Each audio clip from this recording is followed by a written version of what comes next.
Now you've had different experiences again around the world in the field. And so in your experience, what have been the success models or stories in the implementation of English in primary education, especially those that had a false start in some sense, and then you more or less you or other colleagues or researchers or consultants intervened and you started to see on the short term or midterm positive changes that would, of course, give us all hope about our current situation in Algeria?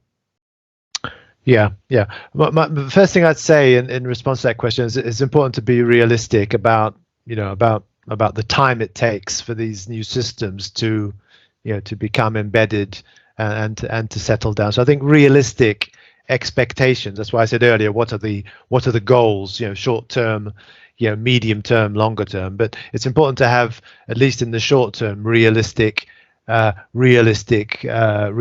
goals. Having realistic goals can lessen the sense of disappointment, because very often the disappointment stems from unrealistic targets. So, it's not really for me to say what your goals should be, but it's important that they're realistic, because they're more likely to be achievable. The second thing I'd want to say is that I can't think of any context I've worked in where the introduction of English to an earlier stage of primary school has been smooth.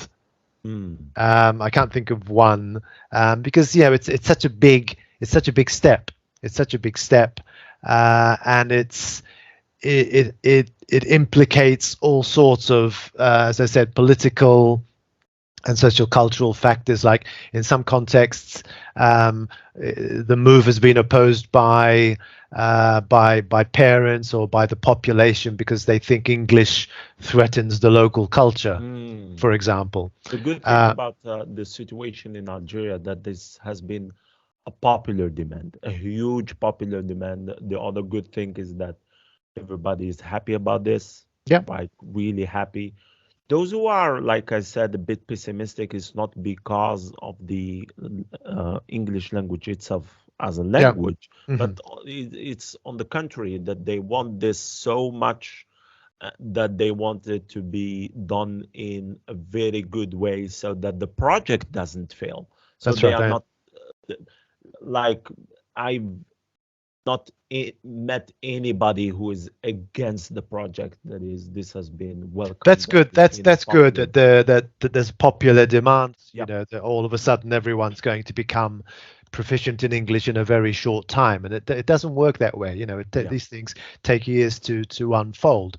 But I think if we want to be optimistic, we can say it's good that the authorities have taken this step.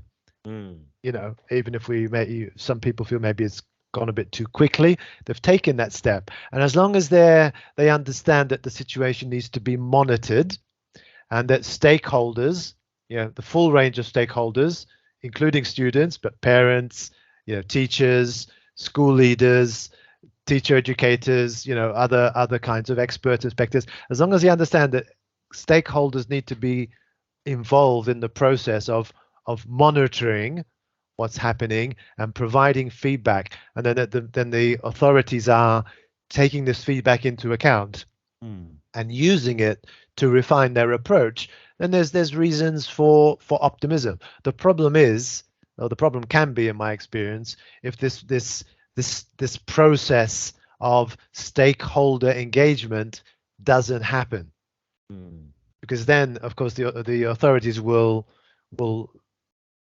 be fixed on the initial plan without any scope for modifying that. So I think if we're looking for, say, reasons to be positive, the step has been made. You might say it's better to have English in grade 3 than not to have it at all. We're very happy about this. But also to be realistic about the goals and to be realistic about the challenges. That teachers are going to face challenges, so how can they be supported, and if those kinds of things are taken care of. I don't think anyone worries if there are challenges. What really troubles people, if there are challenges which can be anticipated, for which there is no support. That's difficult to justify. Sure. Because so many countries have been through this process. There is plenty of evidence out there about how to go about it in a way that minimizes, not eliminates. It's not possible to eliminate problems, but minimizes the challenges and puts mechanisms in place to provide support where needed. So I think that will be a key element, I think, in ensuring that the process goes smoothly, and that the goodwill that exists amongst the population generally is sustained.